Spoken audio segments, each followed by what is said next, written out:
Hello, this is Brenda Green. I'd like to welcome you back to Living in the Go. If you haven't subscribed to my channel, hit the subscription button, hit the like button because likes are important for the algorithms, and hopefully you'll get something out of this and that you can share with your friends. So today I'm talking to you about how to pay off your credit card. Now, about a year ago, I did a whole video on this talking about the different techniques, and it was very popular. So I thought, you know what, people still have credit cards, so let me talk about it again because you can never say and give good information too often. So here we go.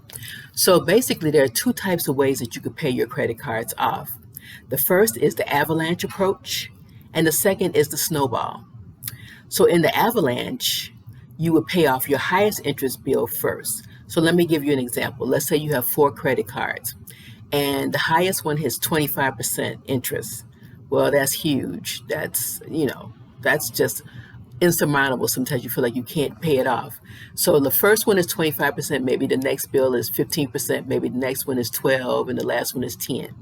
So in the Avalanche, what you would do is you would throw all of your money towards the one that's 25%. Those other 3 bills, you would pay the minimum amount, and you keep throwing money at that one that's 25% until it's all paid off, because that's the one that's causing you the most damage because that interest rate is so high. Then if you do the Snowball approach, well, this one to me has more of a psychological feel good to it, because in the Snowball, you start by paying off the smallest one first. So the bill that's the least amount of money, you would knock that out. That's what I call low-hanging fruit. So let's say you still have 4 bills.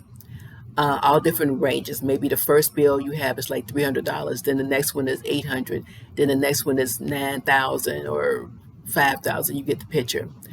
Well, when you have the smallest one paid off, then you only got 3 bills to worry about.